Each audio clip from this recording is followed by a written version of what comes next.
আসসালামু আলাইকুম রহমতুল্লাহ। দুই প্রতিবেশী তার মাকে নিয়ে দ্বন্দ্ব লাগিয়েছে। এক প্রতিবেশী তার বাড়ির সামনে যে গেট আছে ওই গেটে অপর প্রতিবেশীর মায়ের ছবি এঁকে তার উপর পা দিয়ে হেঁটে যাচ্ছে। এটা নিয়ে ওই প্রতিবেশীর যারা অভিভাবক কর্তা তারা কোনো বিবৃতি দিল না, তারা কোনো প্রতিবাদ করল না, তারা এটাকে মুছেও ফেলতে বলল না, তারা নীরব থাকলো। কিছুদিন পরে অপর প্রতিবেশী, আমরা জানি মা সে মাই, সে যত খারাপই হোক যত ভালোই হোক মা কিন্তু মাই। তার অসম্মান পৃথিবীর কোনো পাগলও সহ্য করে না। একজন মাকে যদি কেউ অপমান করে তাহলে সে কিন্তু কখনোই, যদি সুস্থ মস্তিষ্কের হয়, তার ভেতরে যদি বিন্দু পরিমাণ বিবেক থাকে, তাহলে কিন্তু সে সহ্য করে না। এখন কি হলো, অপর প্রতিবেশী ওই প্রতিবেশীর যে মা আছে তার প্রতিকৃতি আঁকানো ছবিটা নিয়ে ছিঁড়ল, আগুনে পোড়ালো।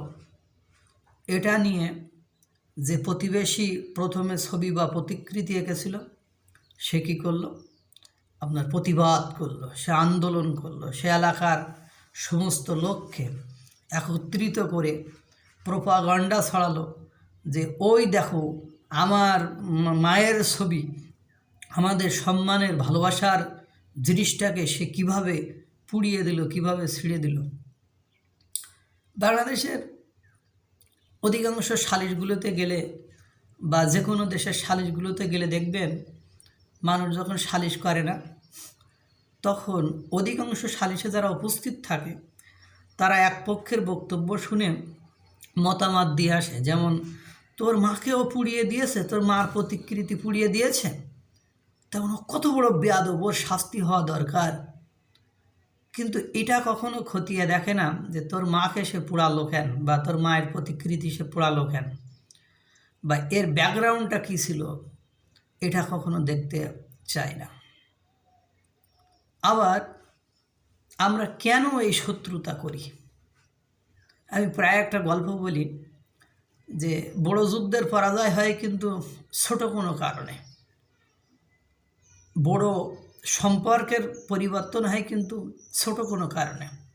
আপনি যতগুলো পরিবার ভেঙে যায় আপনি দেখবেন যে ডিভোর্সের মহৎ বড় কোনো কারণ থাকে না, সামান্য বা ছোট কোনো কারণে স্বামী স্ত্রীর ভিতরে ডিভোর্স হয়ে যায়। তেমনি দেখবেন এক প্রতিবেশীর সাথে আর এক প্রতিবেশীর মুখ দেখা দেখি নেই। কেন নেই, এই কারণটা দুইজনের কাছে জিজ্ঞাসা করবেন, দেখবেন এক সময় বলতে বলতে বলতে শেষ পর্যায়ে এসেই বলবে হাই হাই। এসব কারণেও সম্পর্ক চ্যুতি ঘটে, বা এসব কারণেও সম্পর্কের ভেতরে ফাটল ঘটে। একজন মা সে তো মাই, তার সম্মান সবার উপরে। এই জন্য আমি উভয় প্রতিবেশীকে বলবো যে আপনারা যারা মায়ের ছবি এঁকে প্রতিকৃতি এঁকে তার উপর দিয়ে হেঁটে যাচ্ছেন এবং দলিত অবদলিত অসম্মান করতেছেন, যখন আপনার মার ছবি বা প্রতীকটা তখন ছিঁড়ে দিল তখন কিন্তু আপনাদেরও খারাপ লাগছে। এই জন্য আমরা কাউকে অপমান করার আগে, অপদস্থ করার আগে আমরা নিজেদের দিকটাকে ভেবে নেব। আমি সবসময় বলি, কারোর দিকে একটা আঙ্গুল নির্দেশ করলে নিজের দিকে 4টা আসে, হাতে আঙ্গুল থেকে 5টা। আপনি যদি কারোর দিকে একটা আঙ্গুলি নির্দেশ করেন তাহলে আপনার দিকে ফিরে আসে কিন্তু 4টা, বা আমার দিকে ফিরে আসে কিন্তু 4টা। এই জন্য আমি অনুরোধ করব, ছোট কোনো কারণে আমরা আমাদের প্রতিবেশীদেরকে এমন কোনো জায়গায় নিয়ে যাব না যেটা আমাদের দুটো প্রতিবেশীর জন্য ধ্বংসের কারণ হয়ে যাবে। আমাদের বর্তমান সময়ে যে পরিবেশ পরিস্থিতি হয়েছে, আমরা এখন সবাই স্বাধীনতা এতটা বেশি ভোগ করতেছি যে কাউকে মূল্যায়ন করার ক্ষমতাও পর্যন্ত রাখছি না, যে আমি তোমার সমীহ করে চলবো, কখনোই এটা হবে না। তুমি আমার উপর আধিপত্য বিস্তার করবা, কখনোই এটা হবে না। কিন্তু দেখেন, এই আধিপত্য, এই সমীহ করা, এগুলো যুগ যুগ ধরে চলে আসছে।